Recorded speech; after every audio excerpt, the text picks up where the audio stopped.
Dans cette émission, nous recevons Vincent Pignon, CEO et fondateur de Weekend Group. Nous découvrirons quelles sont les différentes utilisations de la blockchain par cette société. Comment ils se sont imposés auprès des super institutionnels de la finance. Quels sont les challenges liés à ce secteur. Et comment ils font rayonner le savoir-faire genevois à l'étranger. À tout de suite. Du coup, vos services s'adressent tant en fait à des acteurs très traditionnels, dont on va parler un peu plus tard, mais aussi à peut-être des cas un peu plus retail.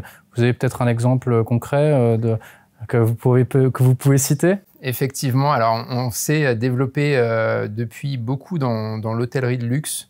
Un de nos actionnaires est propriétaire du groupe La Réserve, notamment les hôtels genevois. Et on s'est rendu compte d'une problématique dans ces hôtels-là, c'est qu'il y avait beaucoup de groupes WhatsApp qui étaient utilisés, pas maîtrisés, avec des utilisateurs qui parfois étaient plus dans les établissements depuis un certain temps, mais avaient toujours accès à des données relativement confidentielles. Un cas, et on l'a vu ensuite dans plein d'autres hôtels, je ne vais pas les citer pour le coup, mais il y a presque dans tous les hôtels un groupe qui s'appelle VIP. Et dès qu'il y a un VIP qui arrive dans l'établissement, toutes les personnes qui sont dans ce groupe ont accès à l'information. Et évidemment, là, ça peut poser des problématiques au-delà des aspects réglementaires, de sécurité, de suivi de l'information, etc. Et de réputation, du coup, j'imagine, pour ces établissements. Mais à quand un Weekend Connect presque pour tout le monde? Alors, aujourd'hui, on est vraiment dans une approche business to business. Donc, aujourd'hui, nos softwares sont dédiés à des entreprises, que ce soit des banques, des intermédiaires financiers, des notaires, des hôtels, des avocats, etc. On commence à travailler également avec des cliniques, puisque on fait un déploiement en ce moment à Genolier, la clinique privée. Mais un des challenges, c'est que nous, on ne s'adresse pas directement aux clients de ces établissements. Par contre, ces établissements peuvent mettre à disposition ces outils de leurs clients pour sécuriser leur communication. Et souvent, c'est un des challenges, c'est que si on prend l'exemple des banques, les banques sont sécurisées autant qu'ils peuvent. Ils ont des e-banking, ils ont des canaux de communication dans leurs e-banking, mais si leur client envoie un WhatsApp ou envoie un email et s'est fait pirater son WhatsApp ou s'est fait pirater son email, alors tout le système, toute la forteresse qu'on a créée ne tient plus la route. Et ça, c'est vraiment un des challenges, c'est d'arriver à sécuriser toute la chaîne de valeur de bout en bout, y compris s'il y a des intermédiaires dans cette chaîne de valeur. Vous venez aussi, alors, donc, Comply, Connect, Token. Maintenant, vous vous arrêtez pas. Vous venez de le lancer. Vous nous parlez un petit peu du Weekend Token? Avec plaisir. Donc, ce qu'on a fait depuis le lancement, c'est qu'on a créé une infrastructure blockchain. Au démarrage, on a commencé avec des infrastructures privées, on va dire de marché. Donc, on a testé toutes les solutions disponibles sur le marché, Quorum, Corda, Hyperledger, etc. On a beaucoup travaillé sur Hyperledger en partenariat avec IBM au démarrage. Et puis, c'est avéré qu'au fil de l'eau, IBM s'est désinvesti de cette infrastructure. Donc, il y a maintenant un peu plus d'1 an et demi, on a décidé de changer d'infrastructure blockchain pour l'ensemble de notre suite de produits.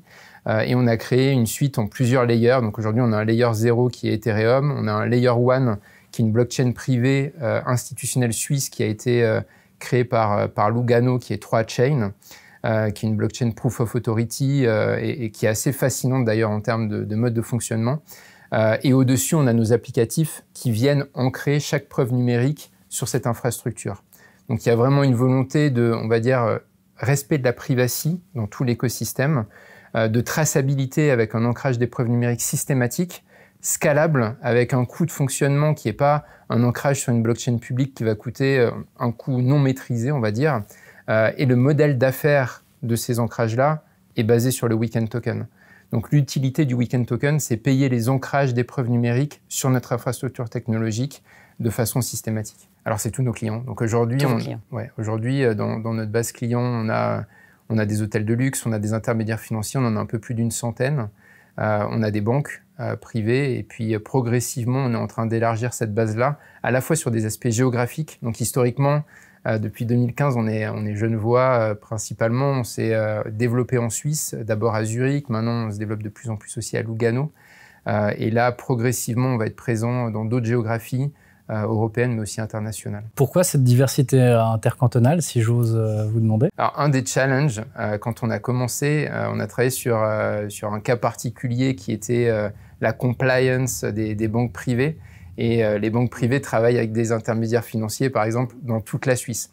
Donc, on va dire, on est né à Genève, mais on avait une nécessité très rapide de se développer sur tout le territoire suisse. Dans le cadre justement de ces super institutionnels, comme on pourrait les appeler, que vous servez, qui sont issus de cette grande tradition de la finance dont on s'enorgueillit beaucoup à Genève, comment est-ce qu'ils voient arriver quelqu'un qui leur parle de blockchain, sachant la réputation parfois sulfureuse que ces sujets-là peuvent amener?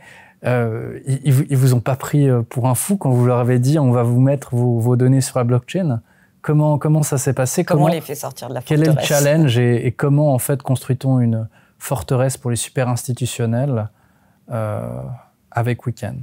Alors c'est une excellente question et je pense que ça a été le facteur de succès de la collaboration avec ces acteurs. C'est qu'on n'est pas arrivé en leur disant la blockchain va faire ça ou ça. On est arrivé en leur disant voilà ce que fait technologiquement la blockchain et on leur a demandé quels étaient leurs problèmes et comment ils aimeraient utiliser la blockchain. Et on a fait finalement de la co-création et c'est eux qui nous ont donné les guidelines, les orientations à prendre. Et pour donner un exemple très concret, on arrive en disant ça serait bien de faire du KYC, les données du client final et puis on les met sur la blockchain, on peut les passeporter. On en parlait partout à ce moment-là.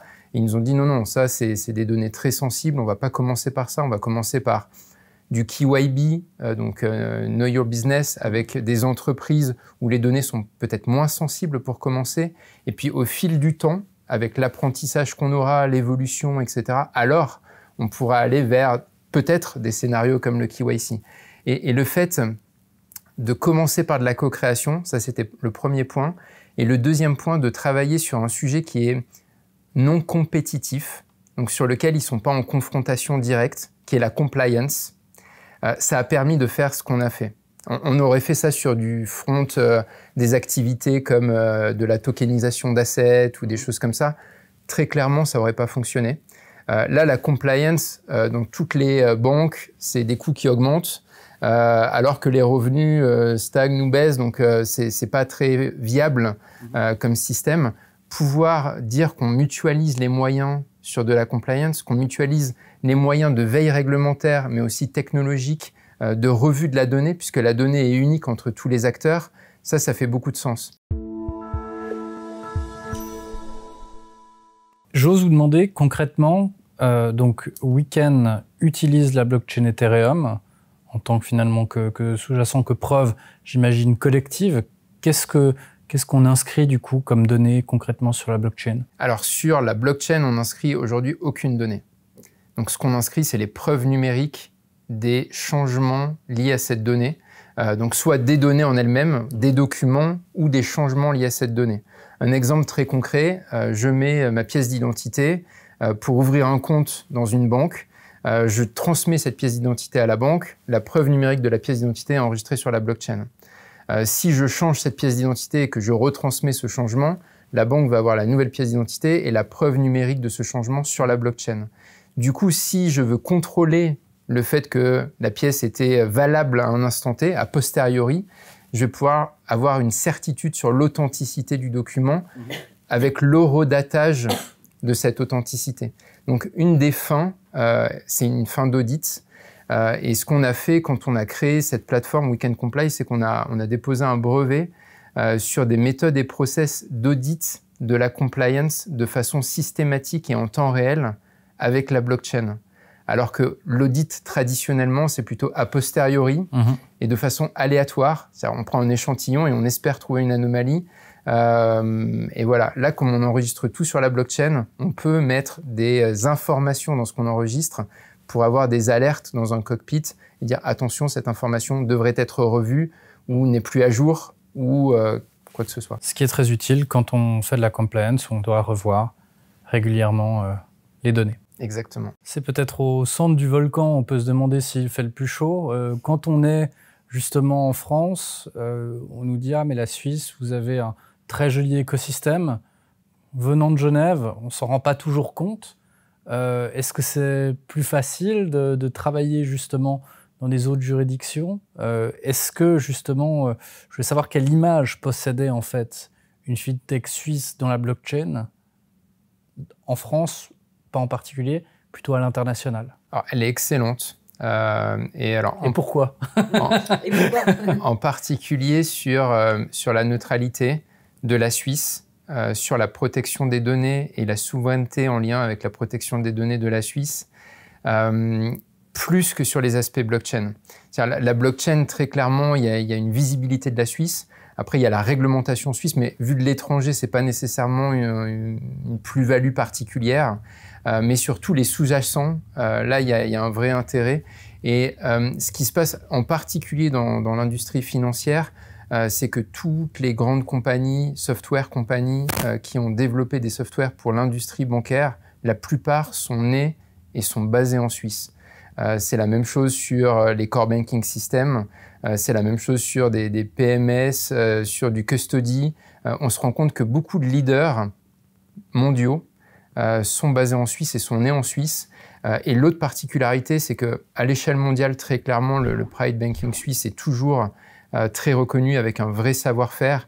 Et il y a une vraie volonté de l'étranger de pouvoir s'en inspirer et de pouvoir essayer de mieux comprendre et de progresser en lien avec ça. Et évidemment, si la technologie permet de le faciliter, alors ça fait encore plus de sens. Presque, par rapport à l'étranger. Ouais, alors j'en suis convaincu et on le voit vraiment partout. Et je pense qu'aujourd'hui, c'est presque pas assez exploité ou on est souvent trop modeste ou trop même critique vis-à-vis de nous-mêmes par rapport à ces sujets. On a tendance à se dévaloriser par rapport à ce qu'on fait, alors que de l'extérieur, à l'échelle de notre pays, on est vraiment très en avance sur tous les aspects, y compris les aspects réglementaires, même si il y a du débat, il y a de la place pour de la discussion, et c'est très bien parce qu'il faut l'avoir, mais c'est aussi parce qu'on l'a, très probablement qu'on est aussi en avance. Qu'est-ce que vous amélioreriez en Suisse? Soyez critique. Alors, je pense qu'on a des progrès à faire sur l'implication aujourd'hui du secteur public. Ça, c'est un vrai challenge. On voit que grâce à notre décentralisation, on a des cantons qui ont pris plus d'avance que d'autres, mais on voit que ça peut être fragile aussi. Il y a eu des avancées, puis ensuite des retours en arrière. Et aujourd'hui, probablement qu'on pourrait s'améliorer de ce point de vue-là. Et on pourrait aussi soutenir davantage notre écosystème.